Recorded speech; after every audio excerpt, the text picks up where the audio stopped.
Bem-vindos ao Alma Medieval. Hoje, embarcamos na nossa mais longa jornada. Uma jornada que não fala de heróis ou vilões, mas de um homem comum, cuja vida foi uma sucessão involuntária de desgraças. Esta é a história de Augusto, o aprendiz de relojoeiro. Um homem de coração puro, que sem saber, levou à ruína todos aqueles que amou ou tentou ajudar. A história de Augusto prova que o destino é, muitas vezes, mais cruel que a maldade.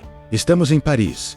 No final do século XIII, conhecemos Augusto aos 14 anos. Era um rapaz magro, de olhos grandes e sinceros, e de sorriso fácil. O seu maior sonho era ser relojoeiro, mestre da precisão e do tempo, o oposto exato da sua natureza trapalhona. O seu mestre, Thierry, era um artesão rigoroso e bondoso, responsável por um dos poucos relógios públicos da cidade. Thierry era paciente, mas sabia que Augusto, embora dedicado, tinha o toque desastroso, não por malícia, mas por uma combinação cômica de distração e pressa. O primeiro sinal da sua maldição foi no dia em que tentou ajudar o seu mestre a transportar uma das novas e valiosas peças de bronze. Augusto, determinado a impressionar, correu para abrir a porta do ateliê, mas, ao virar-se, a ponta da peça de bronze raspou na prateleira, derrubando o mais preciso relógio de areia que Thierry utilizava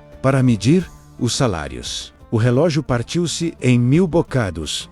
Thierry ficou sem a sua ferramenta essencial de medição por meses, o que resultou em discórdia com seus fornecedores e um atraso fatal na entrega do relógio para o convento. Mas Augusto, vendo os pedaços de vidro, apenas lamentou a perda do objeto, sem compreender a cadeia de eventos econômicos que acabara de iniciar. O seu coração era puro. Ele só queria ter sido mais rápido. Alguns anos depois, Augusto, agora com 19 anos, já dominava a limpeza e a manutenção das ferramentas, mas continuava a ser usado mais como mensageiro do que como artesão. O seu trabalho levava-o frequentemente ao convento, onde Thierry deveria ter instalado o seu relógio. No convento vivia o irmão Gaston, um monge idoso, responsável pela biblioteca e pelo registro das contas. Gaston, cansado e confiante, desenvolveu uma afeição pelo ingênuo Augusto. Gaston estava a copiar um manuscrito raro e valioso. Exausto, confiou a Augusto um pergaminho enrolado, pedindo-lhe que o guardasse segurança no fundo do ateliê de Thierry por apenas uma noite. O pergaminho continha, de facto, a chave para um segredo financeiro do convento, expondo um esquema de desvio de fundos de um bispo influente. Gaston pretendia usá-lo para denunciar o bispo no dia seguinte. Augusto,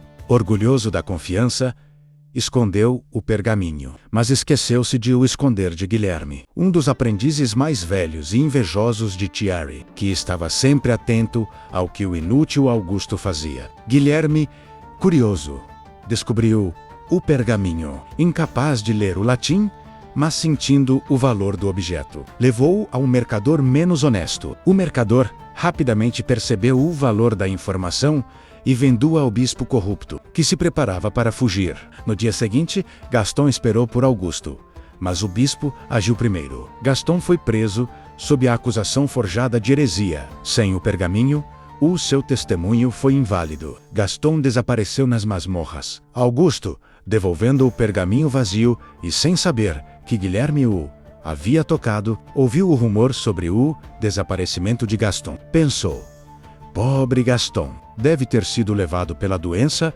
à ideia de que a sua distração momentânea com o esconderijo do pergaminho havia selado o destino do monge. Nunca lhe ocorreu. Ele sentiu-se apenas triste pela perda do seu amigo.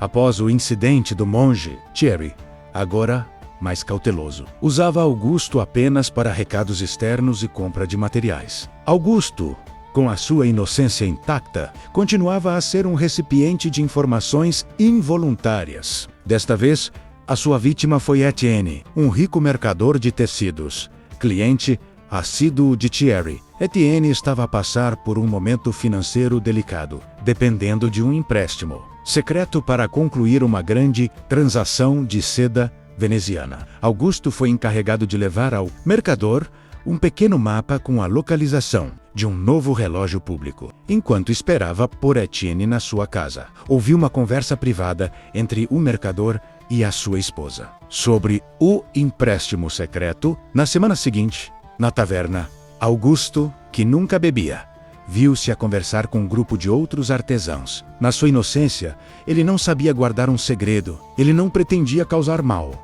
mas sim partilhar uma novidade interessante. Ele disse: acreditem ou não, o mercador Etienne, aquele das sedas, precisa de tanto dinheiro que tem de pedir empréstimo escondido para o seu próximo carregamento. Entre os ouvintes estava um rival de Etienne, que imediatamente usou esta informação. Ele espalhou o boato sobre a instabilidade financeira de Etienne. No dia seguinte, o credor de Etienne, ouvindo os rumores de insolvência, retirou o empréstimo. Etienne perdeu o carregamento de seda e, em poucas semanas, a sua reputação foi destruída. Etienne faliu e foi forçado a fugir de Paris com a sua família. Augusto, ao saber que Etienne se tinha ido embora, apenas pensou: que pena, deve ter se mudado para uma cidade maior para ter mais sucesso. Ele nunca relacionou a sua conversa inocente na taverna com a ruína de um homem. Augusto, agora um jovem adulto, conseguiu deixar a relojoaria e tornou-se mensageiro a tempo inteiro em Paris. Era visto como um homem de confiança, precisamente porque era tão desinteressado e simplório. O seu trabalho levou-o ao castelo e ao serviço do cavaleiro Bertrand. Bertrand estava prestes a partir para a Guerra Santa, mas tinha feito um voto secreto à sua esposa, Lady Isabel, de que nunca participaria em batalhas onde o derramamento de sangue fosse demasiado selvagem. Este era um voto de consciência que, se revelado, arruinaria a sua honra. Bertrand deu a Augusto um pequeno estojo de madeira para entregar à Lady Isabel, contendo o seu anel de casamento e uma chave. Dentro do estojo havia um pequeno pedaço de veludo, onde Bertrand tinha escrito: com a pressa da partida, lembre-se do nosso voto. Se o estojo voltar, significa que o que prometi falhou. Augusto fez a entrega, mas ao sair do castelo, percebeu que tinha esquecido a sua bolsa de couro, que continha o dinheiro da sua viagem. Voltou apressadamente, mas, na pressa, acidentalmente bateu a porta, fazendo com que o estojo deixado sobre a mesa caísse. O estojo não se partiu, mas o pequeno pedaço de veludo, com um segredo escrito, caiu debaixo de um tapete. Algumas horas depois, Sir Hugo, um cavaleiro rival que invejava Bertrand, visitou Lady Isabel. Sir Hugo, ao sair, tropeçou levemente no tapete e viu o veludo. Curioso, leu as palavras e percebeu a fraqueza de Bertrand, o seu voto de não derramamento de sangue. Sir Hugo usou esta informação para sabotar Bertrand no campo de batalha, garantindo que o cavaleiro fosse colocado nas linhas de frente mais sangrentas, onde o seu voto seria violado. Bertrand, desonrado e sem conseguir cumprir a sua promessa, foi esmagado pela culpa e desapareceu na batalha. Lady Isabel recebeu a notícia da desgraça de Bertrand e culpou-se por ter deixado o estojo sobre a mesa. Augusto, ao ouvir que Bertrand tinha morrido, apenas lamentou: pobre Bertrand, sempre tão azarado. A ideia de que o seu tropeção havia condenado o cavaleiro nunca lhe passou pela cabeça. A sorte de Augusto era ser tão ingênuo que ninguém suspeitava dele de malícia, apenas de incompetência. Ele mudou-se para o serviço da família nobre de Montaigne, uma das casas mais importantes da região. O jovem herdeiro da família, Lord Jean, estava a planear uma viagem secreta para se casar com uma nobre rival, unindo duas casas inimigas e pondo fim a uma rixa de séculos. Este casamento era a chave para a paz na região e a prosperidade da sua casa. Jean confiou a Augusto, o ingênuo, a tarefa de levar o mapa da rota secreta ao seu cavaleiro mais leal. Augusto cumpriu a tarefa. No entanto, o dia estava ventoso e chuvoso. Augusto, para proteger o mapa d'água, enfiou-o debaixo do seu casaco, onde também guardava um pão que acabara de comprar. Ao tirar o mapa para o entregar, Augusto, sem querer, deixou cair a migalha de pão que tinha ficado colada no mapa. A migalha caiu na rua, sem que Augusto desse por ela. Mas Elise, a antiga empregada da família, que tinha sido injustamente demitida, viu a migalha. Elise era perspicaz. Ela sabia que a família Montaigne estava de viagem secreta. Ela seguiu a migalha menos uma pista pequena e insignificante, menos até que, após horas de procura, encontrou o resto do pão e o cheiro fresco da migalha. Ela percebeu que o rasto levava diretamente à carruagem de Jean. Elise usou o rasto de migalhas para guiar os inimigos da casa Montaigne, que emboscaram Jean. O casamento foi impedido. Jean foi morto, e a família Montaigne perdeu o seu herdeiro, e a sua honra, a rivalidade, foi reacendida. Augusto, quando soube da tragédia e da morte de Jean, apenas chorou. Pobre Jean! Que dia horrível para se viajar com aquele vento! Ele nunca soube que o seu inocente pão tinha sido a chave para a ruína da casa Montaigne. Augusto, aos 20 e poucos anos, já era conhecido em Paris por ser um mensageiro rápido e, ironicamente, confiável. Ninguém o suspeitava de roubo ou espionagem, apenas de uma distração crônica. O seu novo empregador era o respeitável e abastado banqueiro Marcel. Marcel estava prestes a finalizar um acordo comercial vital para a economia da cidade, o financiamento da construção da nova ponte sobre o Sena.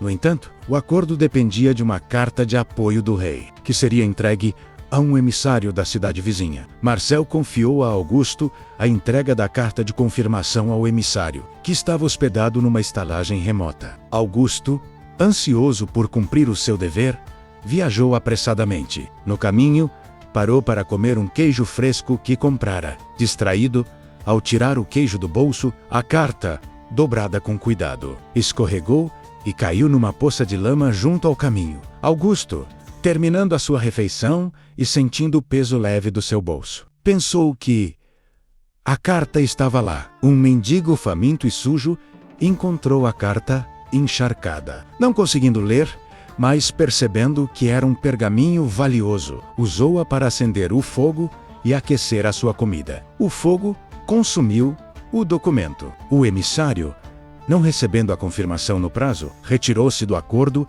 acreditando que Marcel havia desistido. A ponte não foi construída, o que resultou em anos de estagnação econômica e descontentamento entre o povo de Paris. Marcel foi culpado pela falha e a sua família perdeu grande parte da sua fortuna. Augusto, ao saber do fiasco da ponte, lamentou. Que pena. O destino foi cruel com o nosso Marcel. Ele nunca pensou que o seu apetite por queijo tinha sido o catalisador da crise financeira de Paris. O destino de Augusto não se limitou a arruinar homens poderosos. Ele também esmagou a felicidade das almas mais simples. Aos 30 anos, Augusto trabalhava para o guardião do jardim botânico. Ele era encarregado das tarefas mais básicas, como varrer as folhas e podar os arbustos. No jardim, havia um carvalho centenário, onde o jovem André, filho de um camponês, e a jovem Lady Eleonore, filha de um conde, se encontravam secretamente. O carvalho era o único ponto de encontro que lhes permitia fugir aos olhares dos guardas. Eles planeavam fugir e casar-se, para escapar à ira das suas famílias. O guardião deu instruções a Augusto para podar aquela árvore que está a crescer demasiado no canto do muro. Na verdade, ele referia-se a uma pereira, mas Augusto, com o seu toque desastroso, interpretou mal a indicação e começou a podar o topo do grande carvalho. Ao podar o topo, Augusto não apenas estragou a aparência da majestosa árvore, mas também revelou o pequeno ninho que André e Eleanor tinham construído, com ramos para esconderem as suas cartas e presentes. Os guardas, ao notarem a poda estranha, inspecionaram o carvalho. O romance proibido foi descoberto. André foi açoitado e exilado da região, e Eleanor foi forçada a casar-se com um barão idoso e cruel. Augusto, quando o guardião do jardim o repreendeu por ter podado o carvalho errado, apenas se sentiu mal por ter falhado nas suas instruções. Ele pensou: Que pena que o André tenha tido de ir embora. Eleonore, pobre rapariga, espero que seja feliz a ideia de que o seu equívoco na jardinagem tinha destruído o futuro de duas almas apaixonadas. Nunca lhe ocorreu. A sua inocência era a sua prisão.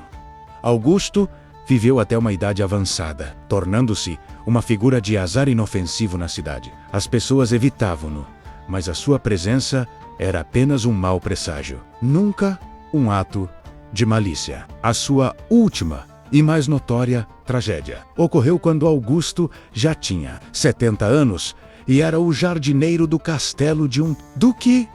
O duque tinha um pequeno cão terrier chamado Fifi, que era o seu tesouro, o seu único conforto após a perda da sua esposa. No castelo havia um segredo militar, um túnel de fuga subterrâneo, construído há séculos, que era o último recurso de defesa em caso de cerco. O túnel tinha um ponto fraco na parede da adega, que era mantido sob vigilância constante. Augusto, na sua velhice, tinha dificuldade em ver e caminhar. Um dia, estava a limpar a adega, quando Fifi, o cão do duque, veio brincar com ele. Augusto, adorando o animal, quis dar-lhe um pequeno osso, mas, na pressa de mimar o cão, ele tropeçou e caiu com força contra a frágil parede onde se situava o ponto fraco do túnel. O pequeno impacto, combinado com a antiguidade da estrutura, provocou uma pequena fenda. Fifi, o cão, curioso e ágil, enfiou-se na fenda e desapareceu no túnel. Augusto, em pânico, tentou tapar a abertura com as mãos, mas era demasiado tarde. No dia seguinte, um pequeno exército inimigo, que estava a planear um cerco, encontrou o cão Fifi a sair de um arbusto a mais de 1 quilômetro do castelo. O cão, cansado e assustado, tinha terra e poeira do castelo no pelo. Os inimigos, perspicazes, perceberam que o castelo tinha um túnel de fuga. Seguiram o rastro do cão e encontraram a saída secreta. Usando essa informação, eles atacaram o castelo pelo túnel, contornando a defesa principal. O castelo foi tomado e destruído. O duque perdeu o seu lar, o seu cão que foi levado como troféu, e a sua honra. Augusto, ao ser interrogado, não conseguiu explicar como o túnel tinha sido descoberto. Ele apenas lamentou a perda de Fifi. Pobre Fifi! Deve ter se perdido. Que pena que não o pude mimar mais. Foi um dia de azar, um dia terrível para Paris. Augusto, o aprendiz de relojoeiro, morreu aos 82 anos. Sozinho e pobre, mas com a consciência tranquila. A sua vida foi uma hora de má sorte que ecoou por toda a Idade Média. Ele nunca se considerou um traidor ou um destrói-castelos. Ele acreditava que a vida é uma série de eventos aleatórios e que o mal e a tragédia vêm do destino, do azar ou da maldade dos outros. Ele nunca percebeu que as suas boas intenções, aliadas à sua distração, eram a verdadeira força motriz por trás da sua longa e sombria história. A história de Augusto é o lembrete de que, por vezes, a pureza de coração pode ser mais perigosa do que a intenção maligna. Ele é a prova de que o trajeto para o inferno está pavimentado com boas intenções. E aqui termina nossa longa e complexa jornada. A história de Augusto, o destruidor inocente, deve servir de lembrete. Na Idade Média, o acaso podia ser o verdadeiro algoz. Agora, queremos saber a sua opinião. Comente abaixo. O destino de Augusto foi culpa dele ou apenas do puro azar? Se você se fascinou com esta narrativa de destino e ironia, deixe o seu like neste vídeo. A sua interação é a recompensa da nossa pesquisa. E se esta é a primeira vez que viaja conosco no tempo, não se esqueça, inscreva-se no Alma Medieval para continuar a desvendar a verdade por trás das eras mais sombrias. Ative o sino para ser notificado sobre a próxima alma que vamos investigar. Obrigado por acompanhar. E voltaremos em breve com mais uma história que a história tentou esquecer.